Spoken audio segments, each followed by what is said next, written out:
direct, l'interview vérité ou la fine bouche ébanie. Mirador. Ici, la parole est directe. Monsieur le ministre du Travail et de la Fonction publique, monsieur Julien Yombouno. Bonjour, monsieur le ministre. Bonjour, monsieur le journaliste. Bienvenue dans Mirador sur FIM FM. Première question, Akoumba Diallo.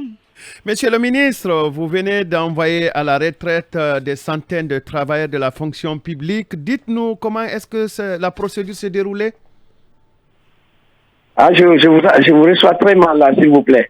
Alors, j'étais en train de vous demander, monsieur le ministre, vous avez renvoyé plusieurs centaines de travailleurs de la fonction publique à la retraite. Pourrait-on savoir quelle a été la procédure qui a été suivie et quels sont les objectifs? Merci beaucoup de m'avoir donné l'opportunité de m'exprimer sur vos antennes. D'abord, par rapport à la procédure qui a été utilisée, elle est unique et classique. C'est une procédure de gestion des ressources humaines. Donc, routinière, on peut dire, parce que chaque année, tous qui sont à la fin de leur carrière doivent faire valoir leurs droits à la retraite. Nous avons juste utilisé cette procédure-là et qui est basée sur notamment plusieurs textes, principalement le décret, la loi 027 portant organisation du statut général des travailleurs de l'État. Donc, nous avons fait recours à cette loi qui s'applique à tout le monde. Une fois que vous aurez atteint l'âge limite pour aller à la retraite, on vous envoie automatiquement à la retraite. En fait, chaque travailleur le sait, puisque dans le cadre actuel pour notre pays, lorsque vous êtes professeur d'université de rang magistral, vous avez 70 ans d'âge physique, vous allez automatiquement à la retraite à compter de la date du 31 décembre qui fait votre année, votre âge. Et puis, lorsque ça c'est les professeurs de rang magistral, lorsque vous êtes de la hiérarchie A, là, vous, fonctionnaire commun, là, à l'âge de 65 ans, vous allez à la retraite. Et quand vous êtes de la hiérarchie B ou contractuel permanent, à l'âge de 60 ans, vous allez aussi à la retraite. Donc, le décalage est de 5 ans. Donc, 70 ans pour les professeurs des rangs magistrales et 65 ans pour les cadres de la hiérarchie A, et puis 60 ans pour les autres cadres, notamment de la hiérarchie B, C et des contractuels permanents. Maintenant, les objectifs sont très clairs, c'est-à-dire que d'abord, c'est d'obéir aux principes de la fonction publique, les lois qui régissent donc la fonction publique guinéenne, mais c'est surtout un arrière-plan, et c'est ce qui est essentiel, c'est d'offrir l'opportunité à des nouveaux jeunes, à des nouveaux diplômés, d'être enrôlés à la fonction publique. C'est ça essentiellement l'objectif. Donc, un objectif de renouvellement des ressources humaines. Bien, oui, Talibé. Alors, monsieur le ministre, certains font observer que les 6300 qui ont été envoyés à la retraite font pratiquement le double de ceux qui, par le passé, du nombre de fonctionnaires envoyés à la retraite annuellement par le passé. Est-ce que vous le confirmez?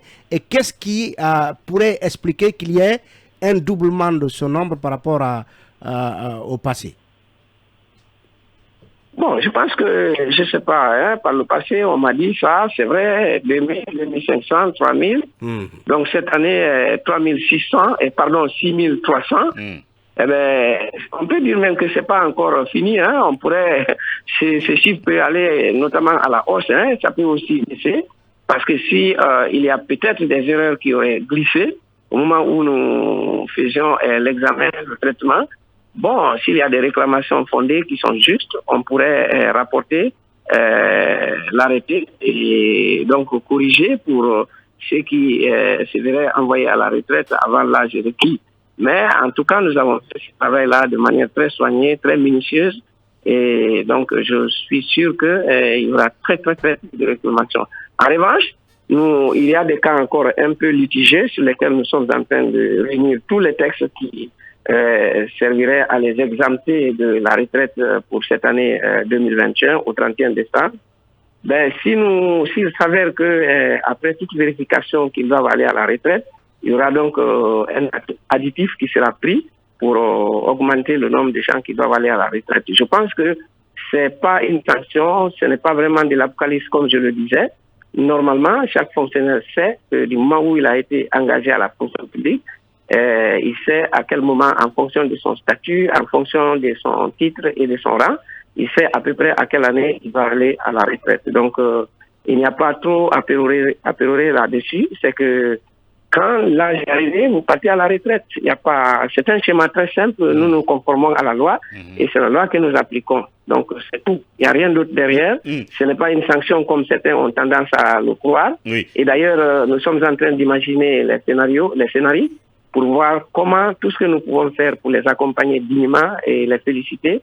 Et le moment venu. Donc, plus important encore, nous sommes déjà en train de mettre en place un mécanisme pour voir dans quelle mesure on pourrait désormais reconnaître les mérites et les services rendus à l'État par des cadres qui vont à la retraite. Monsieur le ministre du Travail et de la fonction publique, Julien Yombouno, pour qui a bien préparé sa retraite, ne devrait pas avoir peur d'aller justement à la retraite selon ce que vous venez de dire. Mais dans le continuum de la question posée par Talibé, si il est d'habitude, et si cela s'avère, qu'on n'envoie que 2500, maximum 3000 personnes à la retraite habituellement, et que nous sommes à 6300 aujourd'hui, et vous dites qu'on peut même aller au-delà. Est-ce que ça veut dire que par le passé, on a peut-être toujours minimisé, n'est-ce pas, le nombre de personnes à envoyer à la retraite chaque fois, et en laisser d'autres en activité?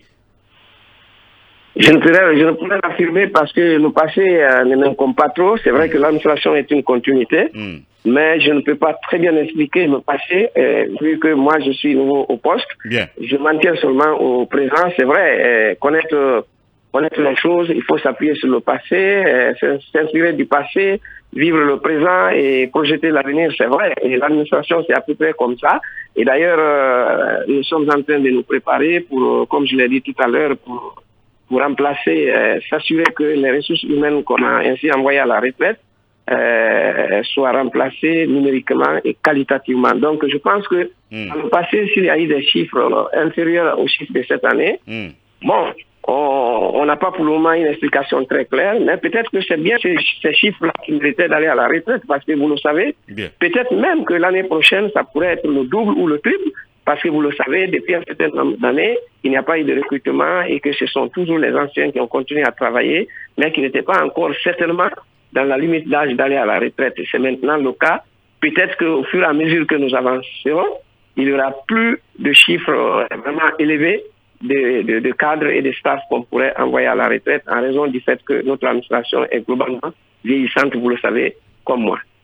Alors oui. Alors, monsieur le ministre, lorsqu'on parle de fonction publique, on parle d'achat de matricules fictifs. À votre arrivée au sein de ce ministère, quel fut votre constat? S'il vous plaît, répétez, je n'ai pas bien compris. Lorsqu'on parle de ministère de la fonction publique, c'est l'achat de matricules, ce sont les fictifs qu'on entend. On traite ce ministère aujourd'hui de tous les noms d'Israël. À votre arrivée, quel fut votre constat? Et la seconde question, par rapport à la mise à la retraite de ces 6300 fonctionnaires, est-ce qu'on peut faire un parallèle avec le recensement qui est en cours en ce moment à l'intérieur du pays?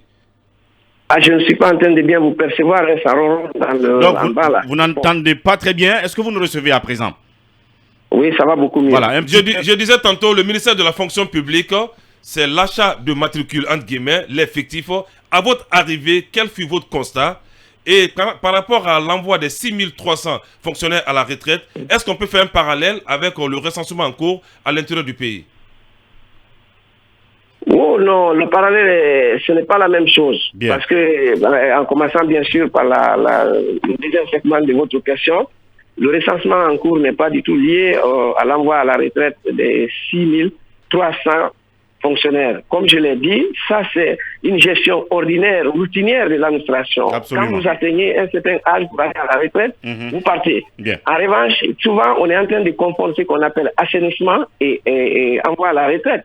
Assainissement, c'est pour s'assurer que tous ceux qui sont enregistrés, qui sont engagés, qui sont payés à la fonction publique sont bien ceux-là qui méritent d'être engagés et d'être payés. Ça c'est un contrôle pour détecter d'éventuels cas de fictifs. vérifier certains cas suspects. Donc c'est tout différent de la retraite. Ce n'est pas du tout la même chose. Et maintenant, l'autre partie de votre question, la première partie, ça portait sur quoi, s'il vous plaît? Votre constat, votre arrivée au sein du département. En fait, il parlait du constat, mais d'une manière ou d'une autre, je pense que vous l'avez fait. L'essentiel étant donc dit, disons qu'on va vous dire merci, à moins que vous n'ayez quelque chose à rajouter à ce que vous venez de dire déjà, monsieur le ministre, Julien Yombouno. Ça, je sais pas. Je comprends pas du tout, hein, parce que là, je vous perçois très mal. Voilà, il y a un problème de réseau. L'essentiel est dit, je le disais tantôt. Alors, merci quand même de votre disponibilité, monsieur le ministre Yombouno, ministre du Travail, qui était donc en direct.